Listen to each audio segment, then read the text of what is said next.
同じ価値観バッポータイトでしかもデータ分析やっていきたいなと思います。よろしくお願いいたします。今日ですね、コンディションの波大きいがどれぐらいの確率で5兆引くのか分析やっていきたいなと思います。この検証ですね、実はヒカクさんがですね、アップデ配信の時にですね、もうちょっとやってくんねえかなみたいな感じになりましてね、じゃあ僕もやりますなんつってやっていくものになっていきますので、しっかりやっていきたいなと思います。てかさ、ちょっと気がついたんだけど、ヒカクさんさ、すげえ特徴的な手袋してるよね。はい、ということでコンディションの波についてなんですけども、今回のね24になったタイミングでですね、コンディションの波大きいの選手とかがね B 固定であればですね、不調以下にならないよなんていうところになっていったわけですよ。これがね、じゃあどんぐらいの確率で好調とか絶好調を引くんだってところをね、今日は調べていきたいなと思います。で、調べる数なんですけど、大体ね300試合あればいいかななんて話をしていたんですが、ちょっといろいろやりましてですね、ちょっと試してねやってたらね、勢い余ってねちょっと500試合ぐらいやったんですけど、しっかりねやってきたので見ていただければと思います。検証方法ですね。検証方法は波が大きいの選手をですね ABCD ですね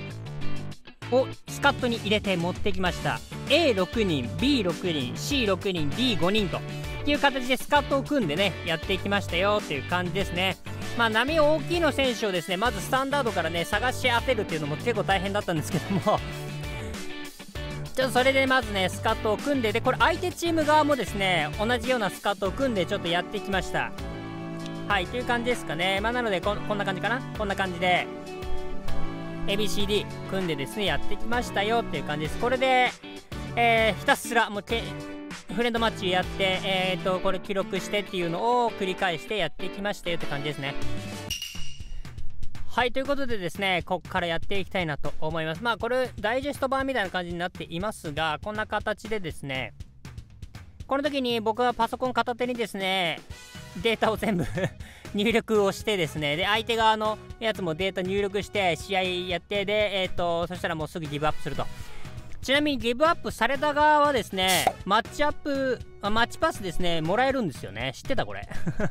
これ前作からそうだったんですけど、なので今回の検証でですねマッチアップはねだいぶ稼げたかなこんな感じなんですけども、ひたすらやっていきましたね。なのでマッチアップがねもし間に合わないよっていう人はですね、タブレットとかもう一個持ってればですねフレンドマッチしてギブアップしまくればできるって感じでしたね。これね数時間ひたすらやってましたね。ちょっとあとはもうここからはもう最後ざっと飛ばしちゃいましょう。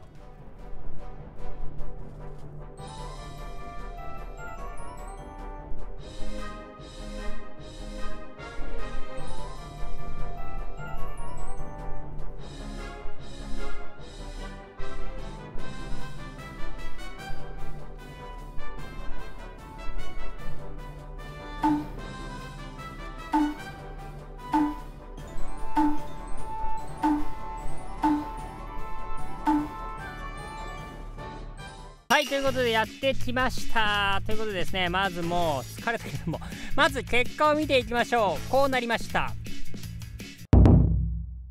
はいということでまずはですねちょっと見方も説明していくんですが、左からね ABCDE となっておりますね。ちょっと動画外にはなるんですけど E の検証もねちょっと数百試合ぐらいやってきましたね。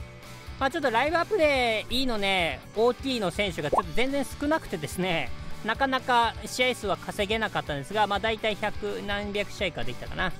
て感じになってますね。ちょっと説明していきますね。濃い緑これが絶好調になっていて、でその下の黄緑これがですね好調ですね。好調のデータになっております。そしてこの黄色に関してが普通ですね。普通のデータになっております。でオレンジが不調、赤が絶不調ですね。こんな感じになってますよという形になっております。で一つ一つねちょっと見ていきたいんですけども、まず A のここですね4割以上がですね絶好調と。これ嬉しいですよね。でも体感できるかなと。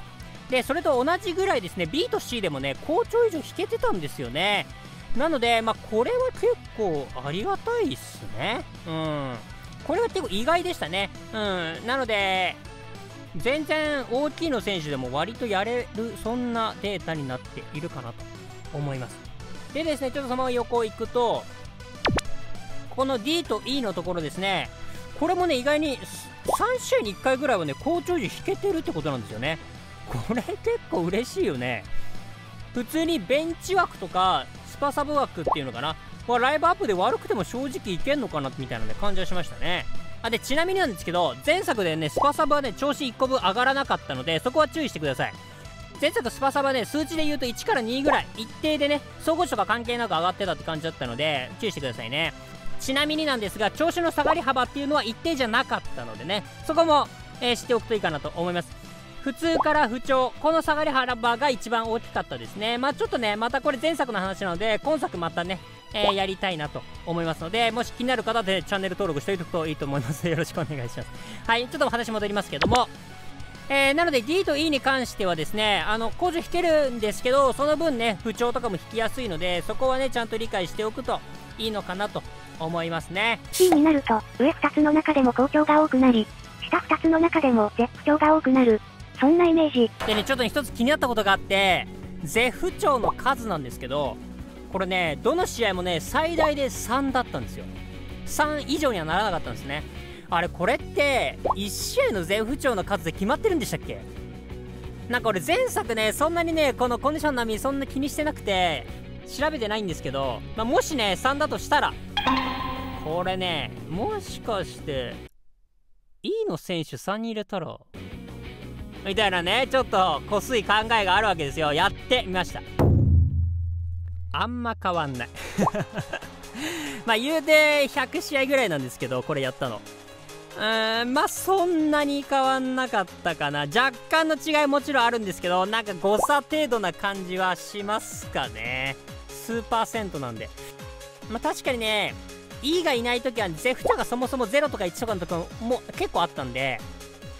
平均でいうとこんな感じ。E がいない時は1人ぐらいでしたね。E がありの時は 1.4 人とかそんぐらいになってたので、なんていうか変なこすいこと考えない方が良さそうかなこのために3人 E を入れるっていうのは結構リスクな気がしましたね。あったとしてもそんな大きなパーセンテージではないかなっては思いますので、変なことはね考えない方がいいかなと思います。はい、ということでやってきましたけども、ここについてはねすごくこのアップデはすごく良かったのかなと思います。波が大きい選手もねすごく使いやすくなりましたよね。例えば B の時はもちろんですけど B 以外の時もねすごく使いやすくなったんじゃないかな、やっぱりとは思いましたね。なのでライブアップでももちろん大事なんですけど、結構個性もすごく大事なのかな。